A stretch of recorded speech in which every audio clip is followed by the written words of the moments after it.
he could say, you know what, I'm underinsured. I don't know if I need a public adjuster. And he might be underinsured regardless. His carrier still isn't paying his policy limit. See that, people? That's why I wanted to record this. Yeah. Everybody else, it's like the biggest question I get asked. What's the point? If it's a total loss, why are we going to go out here and sign fires?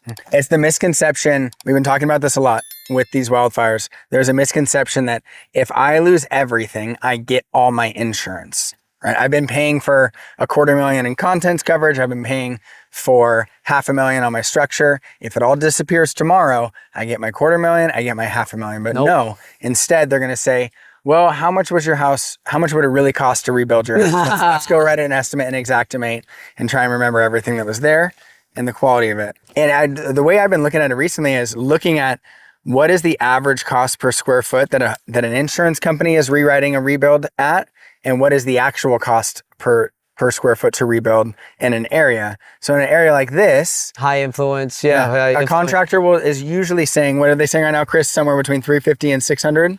Yeah. 350, 600. Yeah, 350, 600 is what they're saying is about. And that's a big range, right? But the estimates that we're getting back from carriers are $250 right per square foot. So it doesn't matter what your policy limit. They're going to look at this.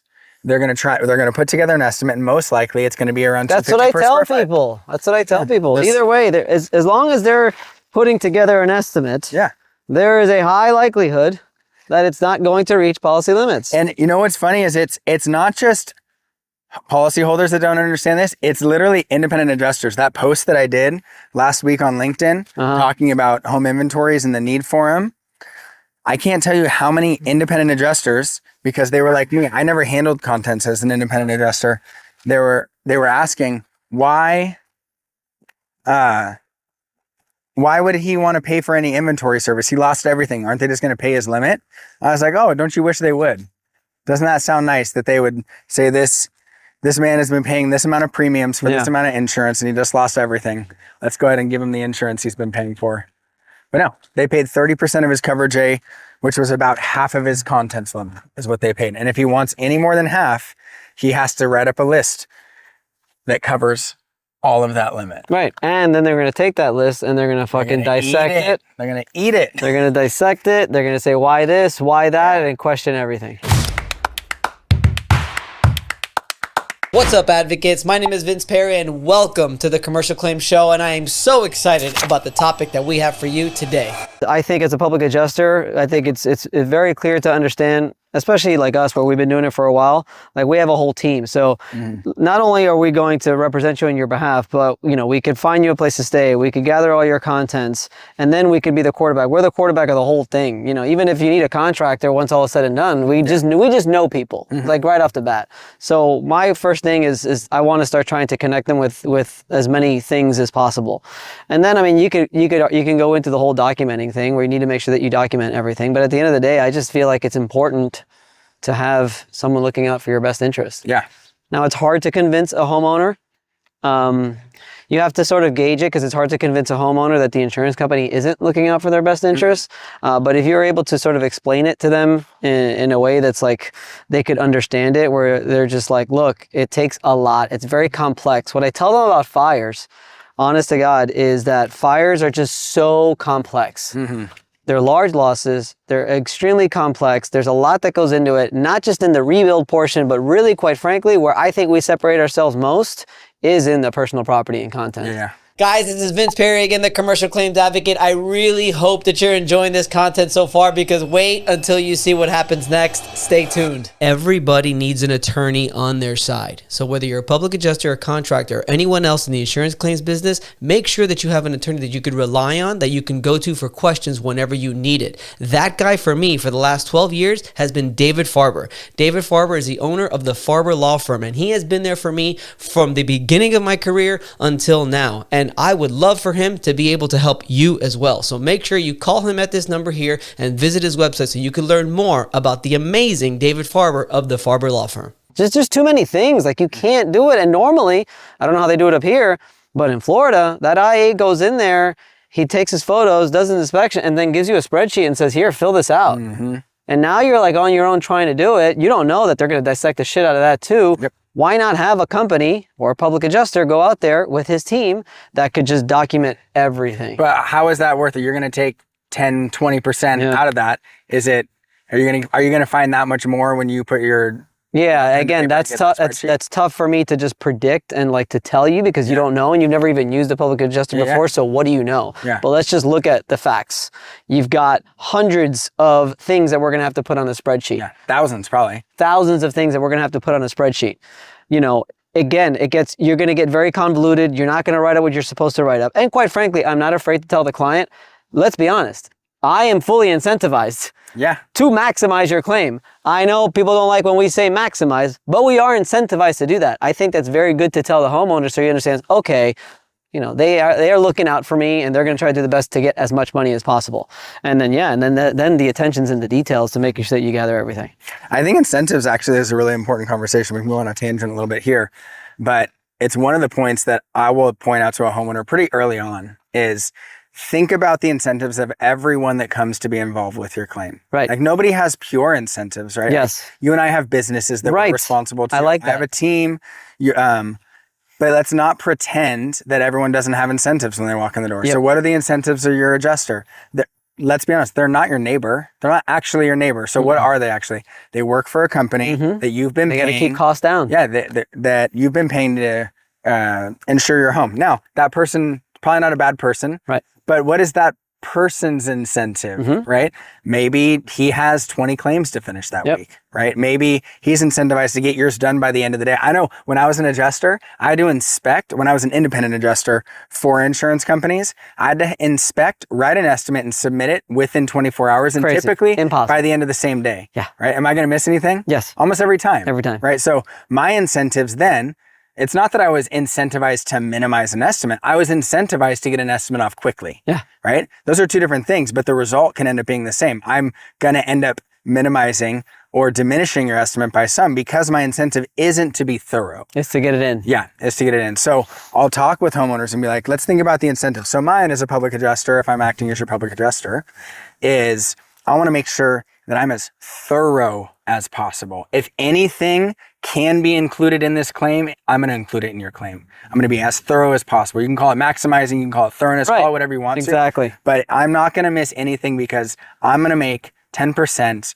of whatever I find in there. So I'm incentivized. And independent adjusters will try to tell you that they're incentivized the same way because they're on a fee schedule, But they get paid a little bit more. They always say that. But at the end of the day, they don't make the final decision on what's in that estimate. Nope, they don't. And I'll tell you a little bit inside baseball from being an independent adjuster.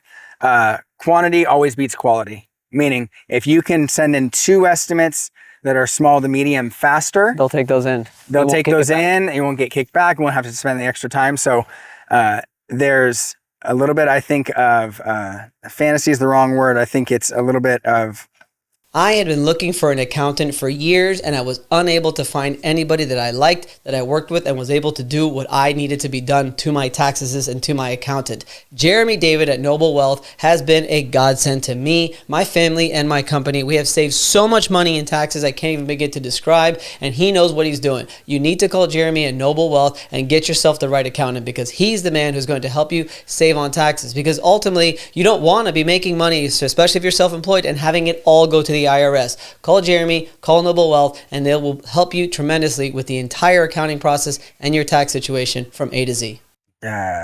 deceitfulness when they're saying that. There I'm it only, is. I'm only incentivized to Write make it as bigger. up as much as possible. Write up as much as possible. I was that adjuster Yeah. that would say that, but I also knew, you know, I don't want to have to be talking to my manager about not getting this in fast enough.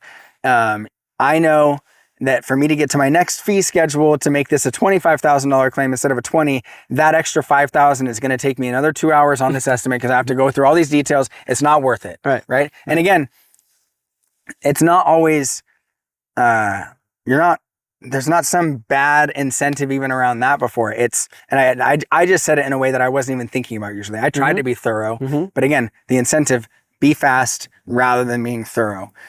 So again, have the conversation with the client early on what are the incentives? What are your incentives as a client? What are you trying to get? Like, do Exactly. you want to make sure that every dollar that comes out of this claim, that you get every single piece of every dollar? Right. Then maybe we're not the right relationship, because Right. if I'm involved, you're not going to get every piece. I'm going to get a little piece of every dollar that comes out of this claim. But if you're not involved, then good luck. You ain't going to get every single piece of the claim anyway. So that's the point. Is like, if you're incentivized to get every piece of every dollar that this claim gets, Right. that's, maybe you don't want a public adjuster. If you're incentivized to ensure that you get everything that you should from this claim paid, Yep.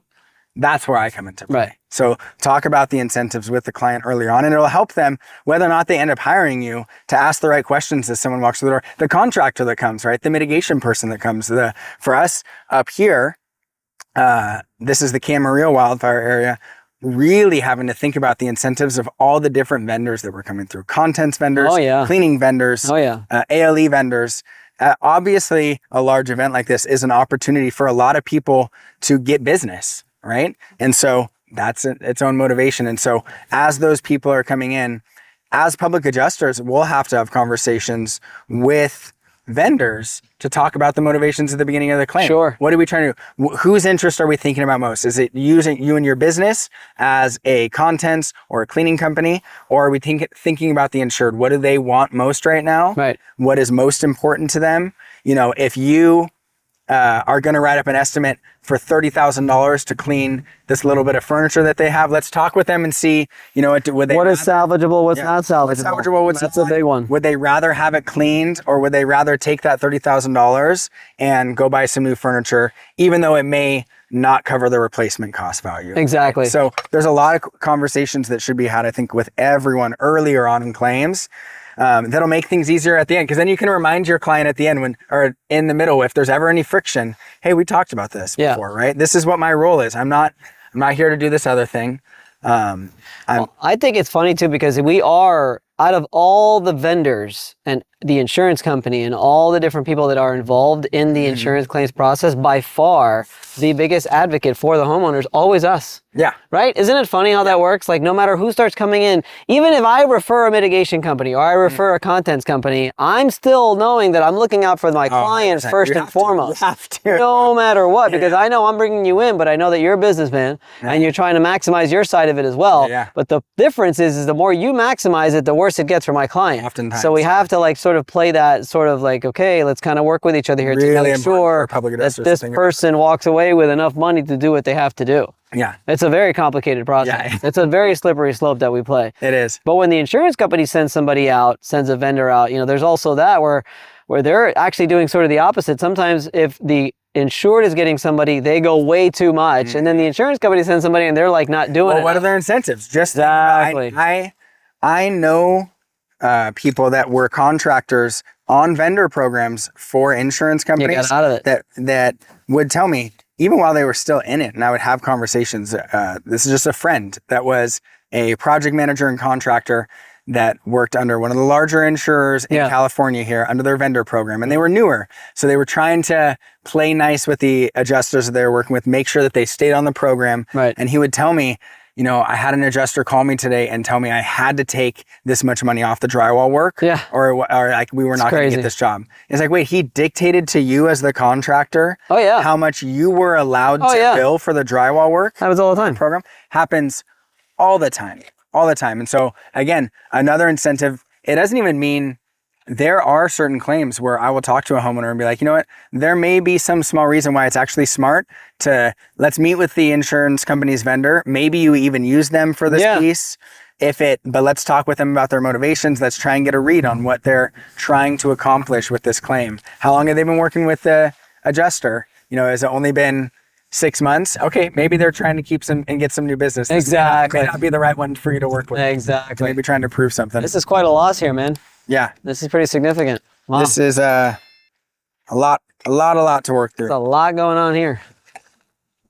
Well, I hope you learned a lot of that show. There is so much in store for you in this channel. If you just fall into that rabbit hole, we've been doing this for 4 years. Click on one of these links here in front of you and see how much more you can learn on the Commercial Claim Show.